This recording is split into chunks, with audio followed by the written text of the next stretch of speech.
Hello, good evening.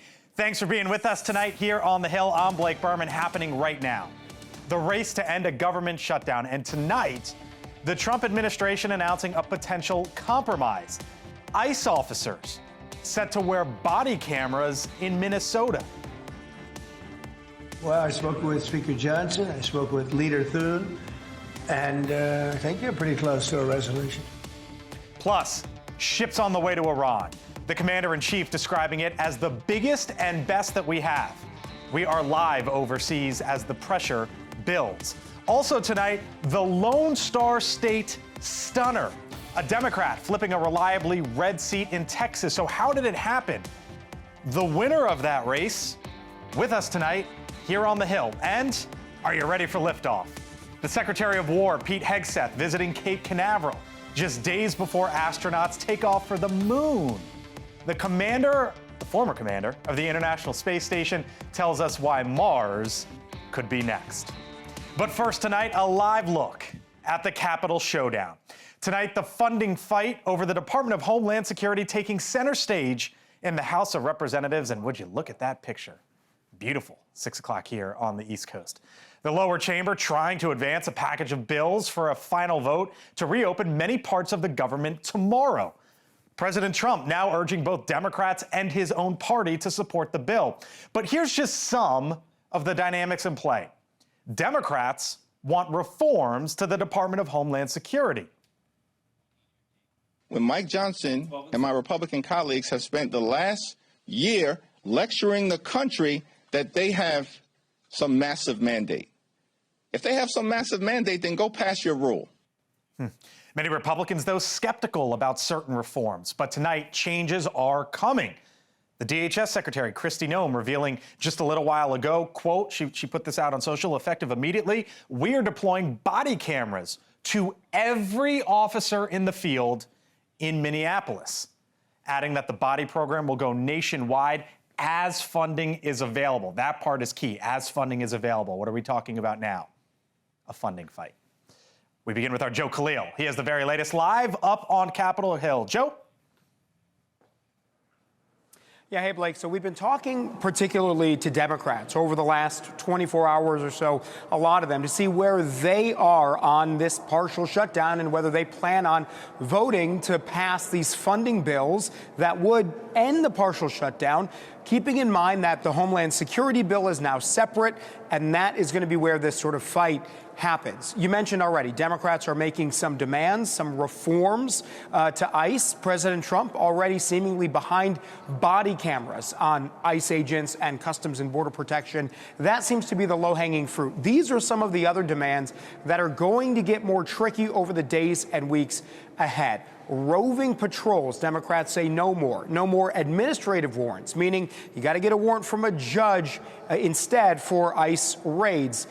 Democrats want no more masks. They want one use of force policy for ICE agents, the same as for local and state law enforcement. A lot of these ones are going to be really tricky. We're hearing some Republican pushback to many of them. Now, bigger picture here with this partial shutdown that we are technically in right now, what Speaker Johnson wants, what the Senate wants, and seemingly what the White House wants is to take this fight over ICE reforms and handle it separately.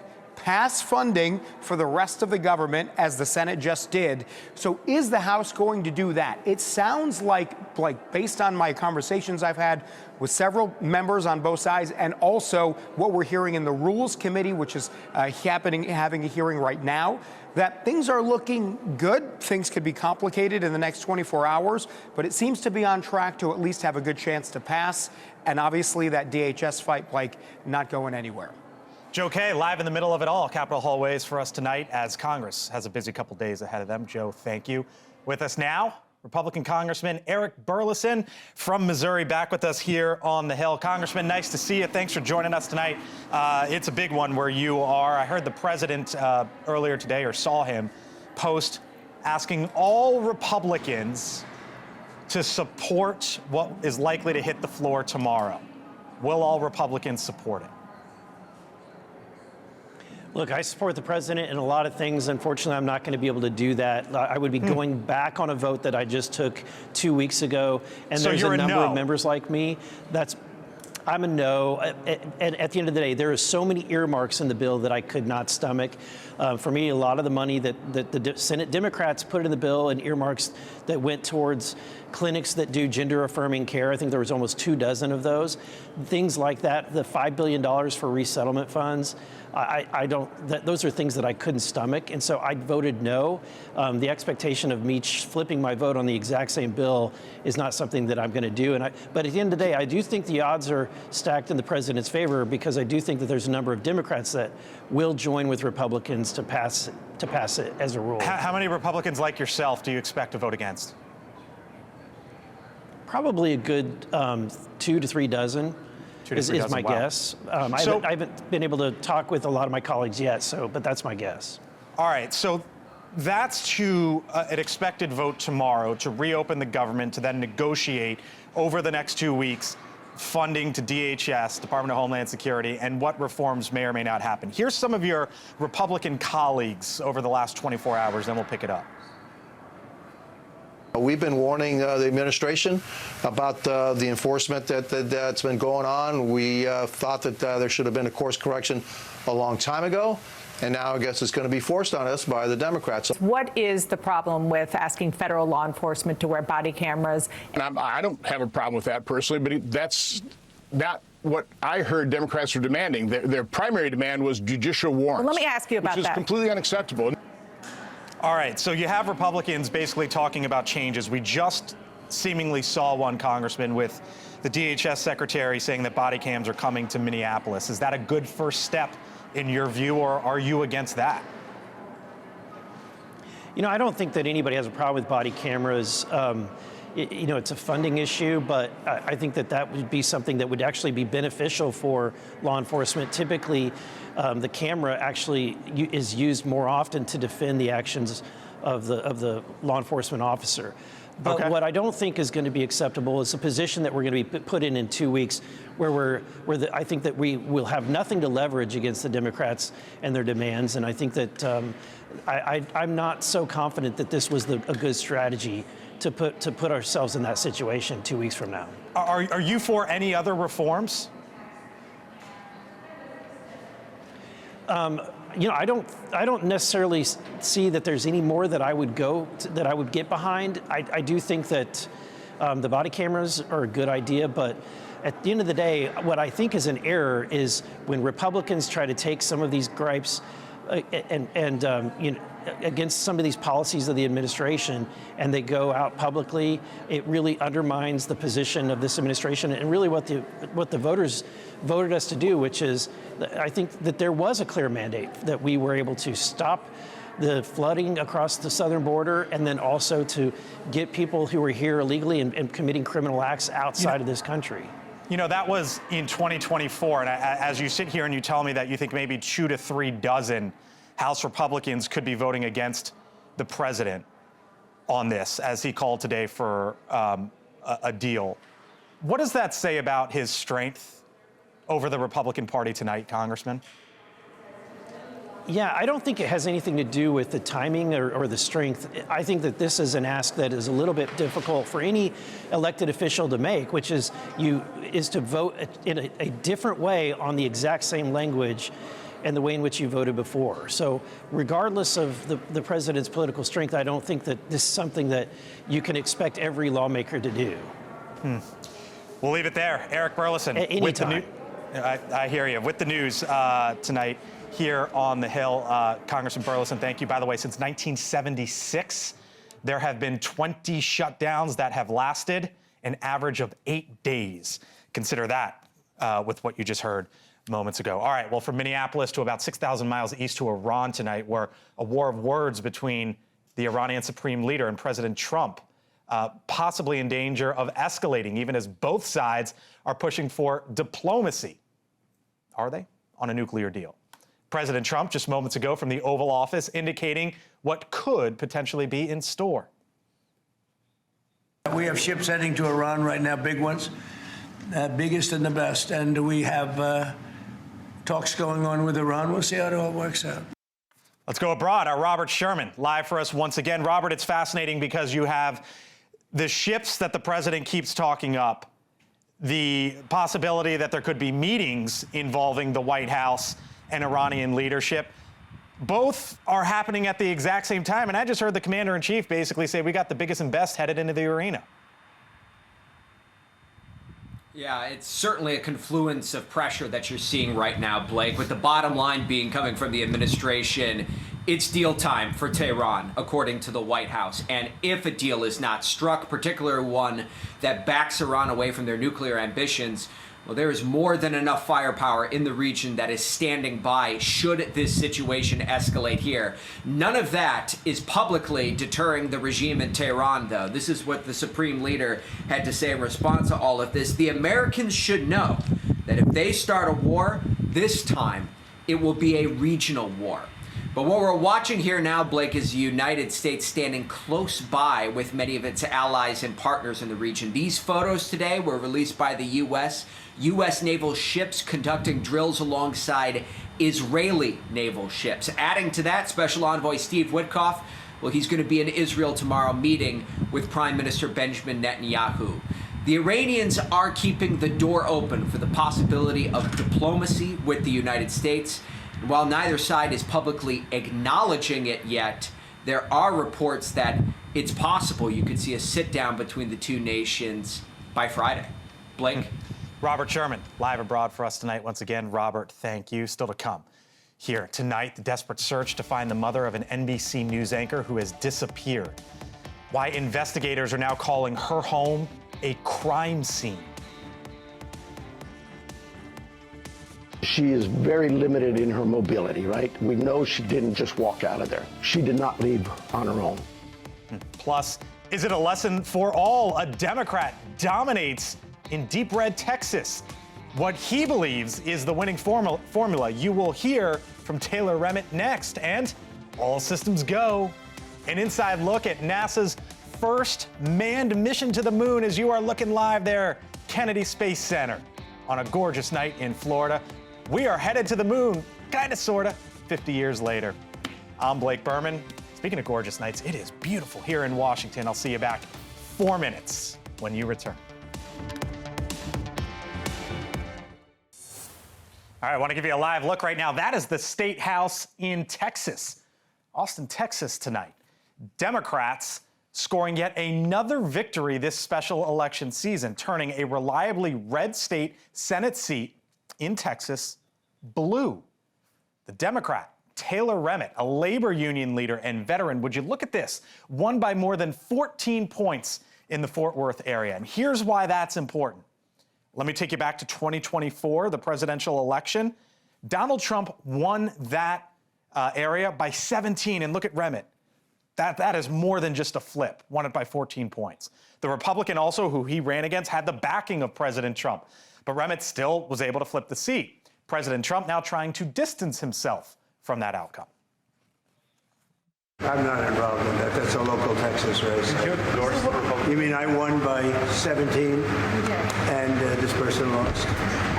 Things like that happen. I'm not on the ballot, so you don't know whether or not it's transferable. Now, Remitt is one of 8 Democrats in recent months who have flipped seats in their states from red to blue, and I spoke with him just moments ago. Taylor, thanks for being with us tonight here on the Hill. First off, congratulations. I know it's been a busy day as a lot of folks are finding out who you are and what happened there in your backyard. Let me start off with this, because I've seen a lot of analysis, a lot of thought as to how you could have won and why you maybe won, but I want to hear it straight from yourself. Why do you think you won, and how'd you do it? Well, I think the main thing that we need to look at on a race like this is the hard work. I mean, focusing on local issues, a laser focus on the issues that impact everyday working Texans. People are so worried about affordability. We need to lower costs. We need to also make sure here in Texas that we're protecting our public education system, because it's under attack with these voucher schemes. And another thing is healthcare costs. I had a person come to me at one of my events, director of a cancer center, and she said that there are folks that are deciding between their cancer treatment and their rent and food. this is a 5-alarm fire. We have to stay laser focused on these issues.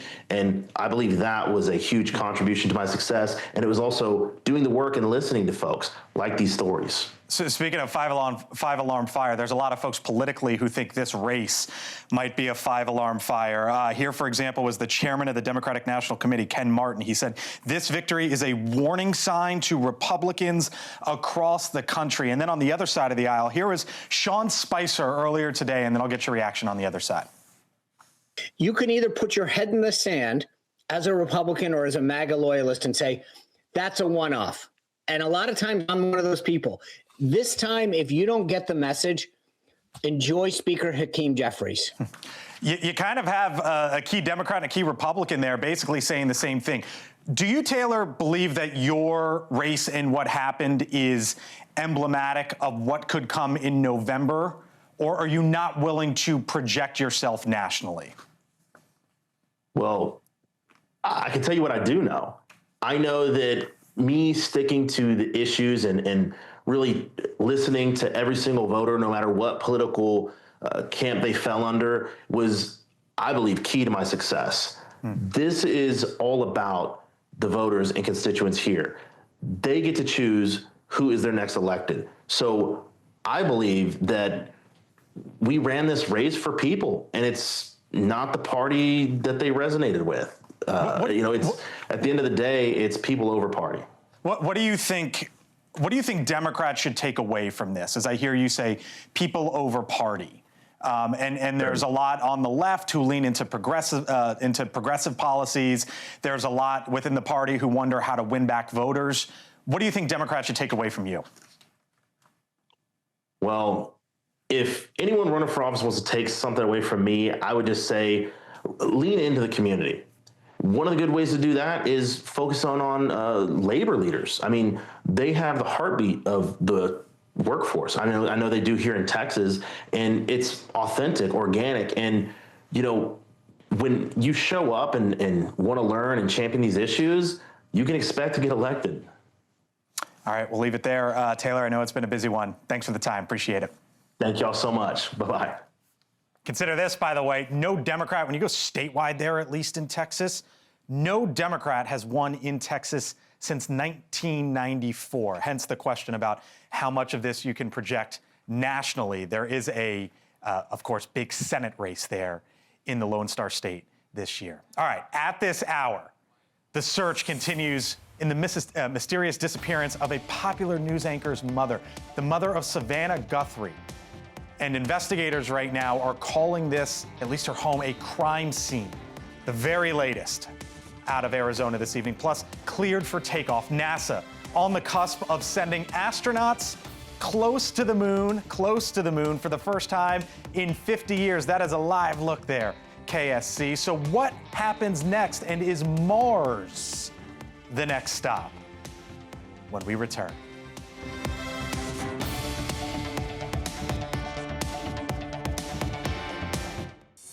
Bottom of the hour, approaching 6:30 here on the East Coast. Here's some of the top stories that we're following tonight in our newsroom. First, of course, giving you a live look right now, floor of the House of Representatives, where they are now debating sort of the way forward to try to get to the Senate-passed package of bills to reopen the government and fund the Department of Homeland Security for 2 weeks. President Trump says he would sign it into law immediately, but advancing the bill to the full House vote on Tuesday will likely happen without the help from many Democrats.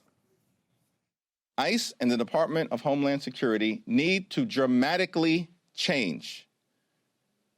And absent that, then a full-year appropriations bill is in deep trouble. By the way, there could be lots of Republicans voting against as well. Congressman Eric Burlison at the top of the show, a Republican from Missouri, telling me he thinks there could be a couple dozen Republicans voting against. DHS funding, of course, has been at the center of the shutdown. Democrats demanding reforms to ICE and extended funding lapse for the agency could impact as well, because when you talk about DHS, it's also the TSA. It could impact flights and emergency funding. We'll see how long this one lasts. They're taking it up right now. Meantime, out to Arizona, and investigators are racing to find the 84-year-old mother of the Today Show host Savannah Guthrie. Nancy Guthrie reported missing from her home near Tucson over the weekend. She was last seen Saturday evening. The sheriff's department there now calling her home a crime scene. Our Alex Capriello following the very latest now for us. Alex?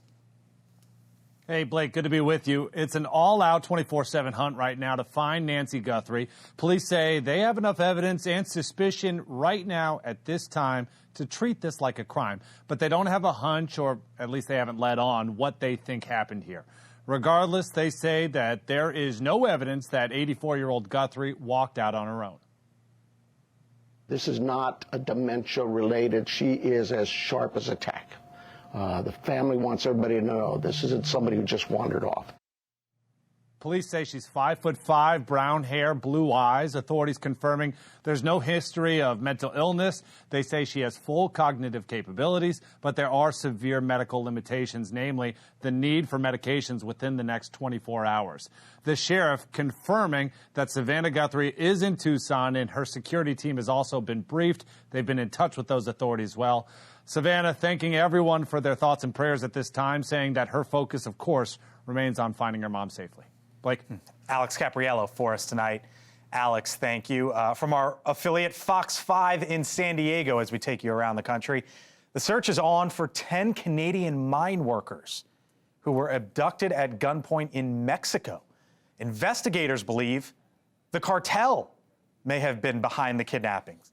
1,600 Mexican Army troops have arrived in Sinaloa to help with that search. Well, from our Charlotte, North Carolina affiliate, Queen City News, where residents there still trying to dig out from that monster storm that hit them over the weekend. Some areas recording more than 1 foot of snow, the heaviest snowfall there in 20 years. This is more than 44,000 people in Mississippi, 26,000 in Tennessee as well, still without power from the winter storm we saw over a week ago. At least 85 people have died from that storm. And from our news station, on this planet or not, who knows what might be out there. A live look at the Kennedy Space Center in Florida as NASA prepares to send 4 astronauts around the moon in its Artemis II mission. A rehearsal for the historic mission set to take place here in just over an hour. Earlier today, that was the Secretary of War, Pete Hegseth. He toured the launch pad. Hegseth also visited Jeff Bezos at his Blue Origin facility, where he touted the importance of space superiority. We have to dominate the ultimate high ground. We've always known this. Any infantryman knows this. Anybody knows this. Whoever controls the high ground controls the fight. Space is the ultimate high ground. Well, NASA isn't just focused on this mission right here. It's billing Artemis II as a major step toward getting humans to Mars. Artemis II is more than a mission to the moon and back. It is the next step on the journey that gets humanity to Mars. There's one guy I wanted to talk to about this. He is Leroy Chiao, former International Space Station commander, back with us tonight here on the Hill. Leroy, I am so fascinated by this. I know many people all across the country are, as Artemis II set to go up maybe as early as Sunday. They're running all the tests now. It would be the first time that we get near the moon since 1972. Why is it that we're just going near and not on at this point? Sure, and you're right. This is the first time since 1972 humans will travel in what we call cislunar space, or near the moon. The reason we're only going around the moon right now is because this mission specifically is to test out the systems of the Orion spacecraft and other aspects of the whole, upper stage and things like that. Also, we're going to verify the heat shield as it comes back and the parachute system. The reason we're not landing is pretty simple. We don't have a lander yet. And so we, of course, have 2 contractors, SpaceX and Blue Origin, working on delivering a lander to NASA for humans to use, hopefully in the next few years. And but this is an important first step to going back to the moon. Let me show, I'm sure you know this, but for our audience here on News Nation or those listening to us on Sirius XM, Artemis II will go around Earth, and then it's going to sort of slingshot its way around the moon. I just heard you say we don't have a lander yet, and you did spacewalk, so you know a lot more about this than me, but I also know that we were on the moon back in 1969. And I guess a lot of folks might be wondering, how don't we have a lander yet? Sure, and that's a fair question to ask, and the reason is because we frankly haven't had the program in place at the time to get a lander before now. And so hopefully, the lander program has been going for a number of years, but we've had a lot of starts and stops with the program, with changes in administration between President Bush and then, follow-on Presidents Obama and then Trump's first term, Biden, and now back to Trump. So every time there's an administration change, there's a change in direction, things get delayed, and that's the reality. It's the politics and the funding. I was going back to the moon. I was gonna say, whether you're up there or down here, you're telling me the politics get involved with this, huh? Here's the Transportation Secretary, Sean Duffy, and then we'll pick it up on the other side. Our mission is maintaining American dominance in space. China wants to get there, but we're getting there first. We will win the second space race. I'm committed to getting us back to the moon before President Trump leaves office. How is this a second space race with it being U.S. versus China? What's the dynamic right now? Well, sure. China has made no secret of their desire to send astronauts to the moon. They've stated that around 2030, they intend to do exactly that. And so they're busy at work on their lander. They've developed a new rocket that they're going to be using for, sending their spacecraft to the moon. You can bet that they're going to be methodically working towards that goal. So in our case, we've got a little bit of a crash program now trying to get our lander certified before they get a chance to do it. Is it important that we get there first? Well, symbolically, maybe so. Just like in the first space race, it was important that we beat the Soviets to the moon, or politically, and just as our image. But practically speaking, we are still far ahead of China in terms of ability to conduct operations. You look at what's going on with things like Starship. Look at SpaceX's Starship. That is leaps and bounds above anything anyone else has. And so, I'm not worried yet about us losing out to China, but we do have to watch our step and not get complacent. Let me leave you with this. When are we putting humans back on the moon, and what about Mars? Now that we take a live look there at Artemis. The goal, of course, is before China around 2030. We'll have to see how well the lander programs go. As far as Mars goes, I like to say we've been 20 years from Mars since 1969. We were sure by 1990 we were going to be, having humans on Mars. Technically, we can go. We could develop the capabilities to go. There's no technical impediment, if you will. It's all about funding and national will. Starship, I mentioned earlier, I think that's the vehicle. My bet, that's the vehicle that's going to get us to Mars. By the way, as we look at the Artemis 2 there, just to try to put this in context, it has 8.8 million pounds of thrust. That's essentially like 160,000 Corvette engines, if you can try to imagine that. Leroy Chow, you'll be watching, I'll be watching. Always nice to see you. Thank you, sir. Thank you. Of course. All right, still to come. Here on the Hill, on the other side of the break, President Trump lays out his plans for another landmark makeover. But the president is planning for the Kennedy Center, Trump Kennedy Center, whatever you want to call it, as he pushes another renovation in our nation's capital. Plus, Congress tries to end the partial government shutdown, but can they agree on ICE reforms first? On the other side, when we return. The devastating train derailment that still haunts an Ohio community. 3 years later, NewsNation returns to East Palestine, where residents are battling new health issues and still fighting for answers. We're live all day tomorrow, starting at 9/8 Central, only on NewsNation. We have some breaking news that just hit our inbox moments ago. Former President Bill Clinton and his wife, the former Secretary of State, former First Lady Hillary Clinton, will testify before the House Oversight Committee. The former president's spokesperson just confirmed it to NewsNation. The spokesperson says the Clintons look forward to, quote, setting a precedent that applies to everyone. Full panel here with me now. Julia Manchester is the White House reporter for The Hill. Jessica Anderson, That's Jessica Anderson. She's a former Trump administration official.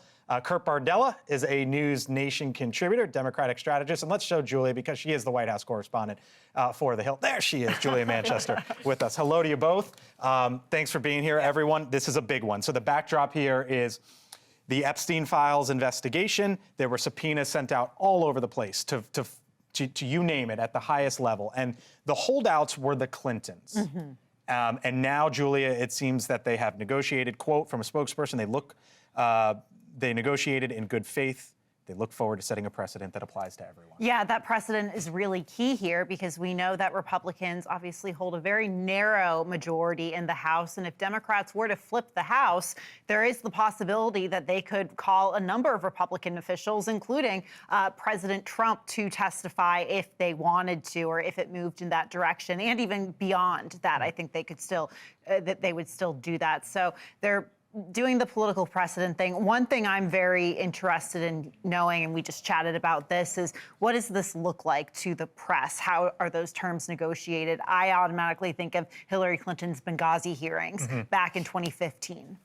You worked on the Oversight Committee for 5 years, in the minority and in the majority. You were telling me for a while that you thought eventually Democrats would sort of force this in one way or another. Now that the news is here, what are your thoughts? Yeah, you know, we're coming up now on what was supposed to be the contempt vote, was supposed to be on the House floor this week. There's a lot of background negotiating going on with Clinton's representatives and the committee. They've been firing letters back and forth, trying to set terms. We'll do a transcribed interview. We'll do a deposition. We'll do this on camera, off camera. Interestingly enough, the lawyers that are negotiating for Clinton used to work for the Oversight Committee for Mr. Comer. So there's a lot of history and relationships here. And ultimately, the Clintons, the interesting thing about what they put out was that they will do something that will be kind of the standard, what everyone else is going to have to do. Right. That is foreshadowing what Democrats, if they get back the committee gavel, will do to Donald Trump and Republicans. So, real quick, just what do you think is the likelihood here that this is there a transcript? Is there what's the end? They'll do a behind closed door transcribed interview with the committee members, with the committee counsels will likely be leading that type of question and answer. It's basically a deposition. Ultimately, that will become public. It will get leaked by everybody under the sun. Right. And the interesting thing will be, are the Clintons going to show up there and basically just say what they've said publicly? We don't really know anything. We got nothing to say. Politically, I think this is super interesting because it's coming 9 months before the midterms. So now we've inserted both Clintons back into the political dialogue, so much so that Trump ran his first time on Lock Her Up. Well, this is the first time she's actually being hauled into Congress. And so I think those pictures of her walking in will be in every single midterm, mailer, website ad to show that this is accountability for the Clintons that they have had long-time concerns with, not just the Epstein files. I think the challenge for Republicans now in this happening is, how do you answer the question of, you wanted the Clintons, you got the Clintons. Why haven't you asked Donald Trump, who is all over the Epstein files? Why aren't you asking him those questions? That's what that last line is getting at, which is a precedent that applies to everyone. Yes. And the threat is, well, if you hauled in Bill Clinton, a former president, set Donald Trump aside. I mean, keep him there. But any president down the line, they're basically saying, you open Pandora's box. Absolutely. And the thing with these hearings, not just with the Oversight Committee, but it does seem like the Oversight Committee hearings do get particularly contentious. But these are, opportunities to have those photos splashed across campaign ads and mailers and on social media. You also have, particularly with the Oversight Committee, a lot of these younger members trying to get that soundbite, trying to get their faces out there. So I think it'll be interesting to see how, these figures are used as really political pawns. The timing, the thing about a transcribed interview that's going to be interesting is some of that won't be possible. Not every member gets to sit in on a transcribed interview. It's usually the chairman, the lead counsel, the ranking member, and his counsel, and that's it. It's not as much of a circus, and so there may not be those same moments in a closed-door transcribed interview versus a public hearing. As they say, we'll see what happens, right? Speaking of, there is right now here in Washington the attempt to end a government shutdown. The bottom line is there could be a vote on the House floor tomorrow, which would keep the government open. Yeah. And then basically give us this 2-week run, give them, not us, give them, this 2-week runway of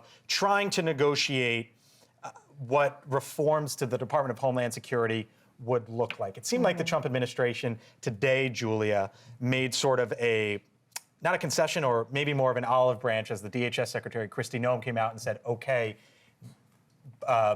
ICE officers and CBP officers in Minneapolis are going to be wearing body cams. Yeah, that was certainly maybe somewhat of a concession, but also President Trump putting out a Truth Social post earlier today urging Republicans and Democrats to work together, but even more notably telling, I think it was a message towards, Republicans in particular, not to add anything right now. Just get it done. He'll sign it immediately. You can negotiate the other stuff like the SAVE Act afterward. But here's what Congressman Eric Burlison told me at the top of the show, and then we'll pick it up.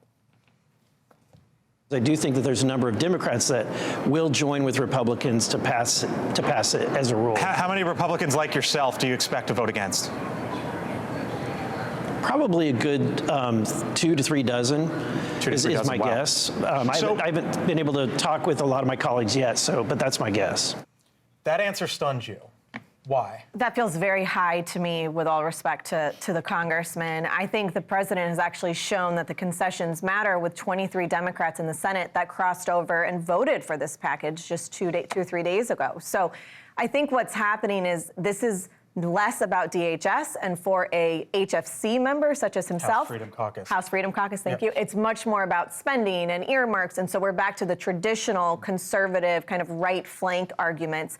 2 to 3 dozen is a lot of House members to peel off, and I think Speaker Johnson has proven that he can navigate very tight margins, and I'd remind everyone tonight, right now, they are swearing in a new Texas Dem, so the margin is down to 1. How far should Democrats push here, Kurt? Because at some point, they can't push too far because Republicans still run Washington at the end of the day. Well, and this is where, again, you're not going to be able to defund ICE. That's not going to politically happen. And so you have to go with what's possible and what's publicly palatable. Most Americans would agree, hey, body cameras, not a bad thing. They've already done that. Olive Branch Secretary Noem saying, okay, in Minnesota, they will wear body cams. Well, let's just codify that across the board now. Every ICE agent will have to wear a body cam. Maybe the removing of the mask, identifying yourselves. These are things that normal law enforcement operations do every day that most Americans would agree, yeah, that sounds pretty reasonable.